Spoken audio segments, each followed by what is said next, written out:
so popular. Even as an Everton fan, I really like Jurgen Klopp, but with him leaving the club, in their heads they'll be thinking, what does my future hold? Am I still going to be a Liverpool player? Do I want to be a Liverpool player? Timnas Indonesia harus menghentikan langkahnya mereka di perempat final Piala Asia ketika harus takluk dari Uzbekistan 0-2. Sejatinya Timnas Indonesia U23 berhasil tampil luar biasa dalam laga tersebut, namun sayangnya perlawanan Indonesia itu kembali diganggu oleh beberapa keputusan wasit yang kontroversi. Momen inilah yang membuat permainan Indonesia semakin kacau, dan untuk itu inilah cerita di balik laga semifinal antara Indonesia melawan Uzbekistan. So I'm taking 6 shots all straight to the face. I'm taking 6 shots, are you coming with me? I'm taking 6 shots, yeah, straight to the face. And I wanna get lost. Meskipun tampil sebagai tim debutan di Piala Asia U23, Timnas Indonesia berhasil tampil mengejutkan, di mana dari 4 pertandingan yang mereka jalani, 3 di antaranya berakhir dengan kemenangan. Kemenangan itu didapat saat melawan Australia, Yordania, serta Korea Selatan. Tentu sebuah momen yang sangat membanggakan, karena kemenangan Indonesia didapatkan saat melawan negara-negara kuat, berbeda dengan tahun-tahun sebelumnya, saat Indonesia hanya bisa meraih kemenangan ketika melawan negara-negara seperti Brunei, Timor Leste, hingga Kamboja. Dengan perbedaan seperti itu maka bisa dipastikan jika level Indonesia telah berubah dan menuju level yang lebih tinggi. That pays us enough, I'm about to pop up. Fuck you, you're lost. We all know that we never really want a boss. So I'ma do what I want to. Something I can't undo. Yeah, I'ma do what I want to. Something I can't undo. I'm taking 6 shots, yeah, straight to the face. And I wanna get lost, I'm sick of this place. Namun di tengah penampilan impresif dari Timnas Indonesia U23, sayangnya hal itu selalu dikotori oleh keputusan-keputusan wasit yang kontroversi.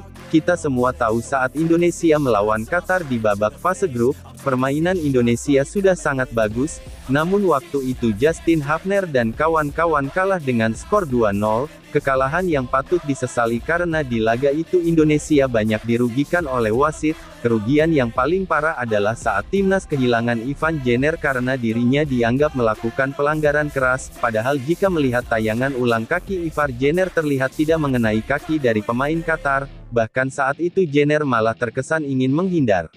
Stadion Jassim bin Hamad di Qatar, stadion yang tentu saja pernah menjadi ajang pertandingan Indonesia melawan. Iya.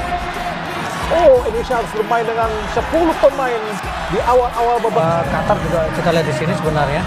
Kita lihat apa yang terjadi ya. Oh, tidak ya. Tidak. Kalau kita lihat di sini ya.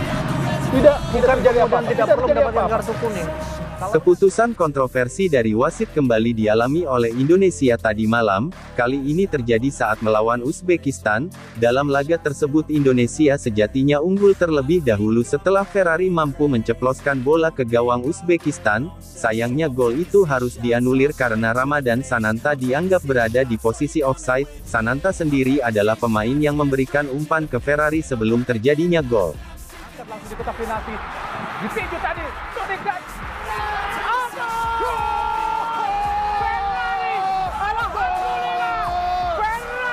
Menciptakan gol yang sangat krusial tadi, Bung Doni. Sebuah keberuntungan yang sangat tidak terduga, Bung Doni. Ya, offside. Offside. Batalnya gol itu membuat mental pemain Indonesia menurun, hasilnya Indonesia malah kebobolan usai Norkaev mencetak gol ke gawang Hernando Ari. Skor kemudian berubah 1-0 untuk unggulan Uzbekistan. Umpan langsung ke kotak penalti, berbahaya dan gol! Ya. Nurchaev, Bung Doni. Petaka kembali dialami Indonesia kali ini. Rizky Ridho harus mandi lebih cepat karena mendapatkan kartu merah dari wasit. Hal itu terjadi setelah Ridho dianggap melakukan pelanggaran keras terhadap pemain Uzbekistan. Padahal dalam tayangan ulang kaki Ridho lebih dulu menendang bola, bukan langsung mengenai pemain Uzbekistan. Abdul Rauf, kini Jaloliddinov. Wasit harus menghentikan pertandingan tadi karena melihat pemain Uzbekistan Jaloliddinov. Ya, kartu merah nampaknya buat Rizky Ridho.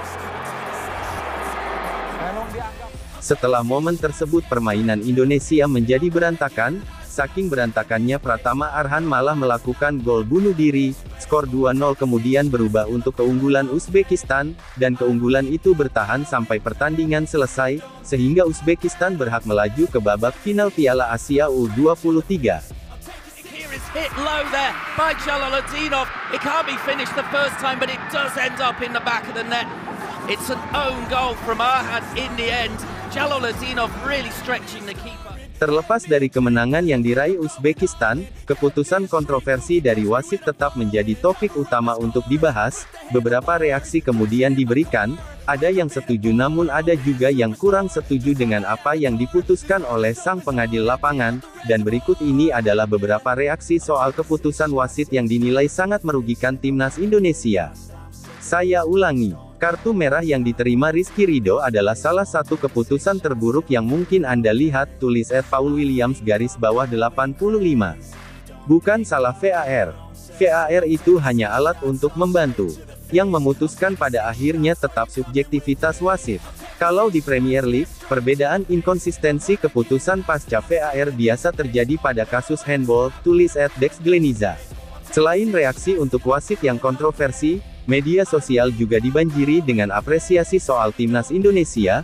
Meski kalah namun banyak fans Garuda bangga dengan skuad asuhan Sintayong karena telah berjuang sampai ke tahap ini, perjuangan yang memang layak mendapatkan apresiasi karena banyak yang tidak menyangka jika Indonesia mampu lolos ke babak semifinal.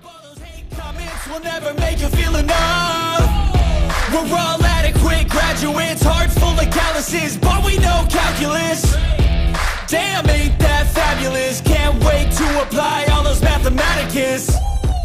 But we can't get it. Terlepas dari keputusan aneh wasit yang terjadi pada laga malam tadi, timnas Indonesia memang layak kalah dari Uzbekistan. Itu terjadi karena di sepanjang pertandingan skuad Garuda terus mendapatkan pressing dari tim asuhan Timur Kapatse.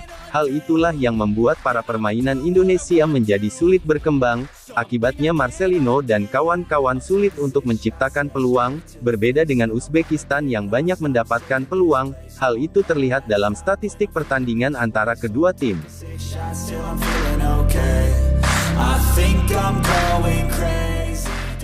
Meskipun kalah dari timnas Uzbekistan, peluang Indonesia untuk lolos ke Olimpiade tetap terbuka.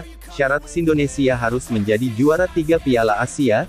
Jika itu tidak terjadi maka Indonesia harus menang saat menjalani babak playoff melawan wakil dari Afrika. Untuk itu mari kita berdoa agar timnas Indonesia kembali tampil baik dan mampu mengalahkan lawan-lawannya, dan semoga wasit di pertandingan selanjutnya lebih adil dan tidak merugikan timnas Indonesia.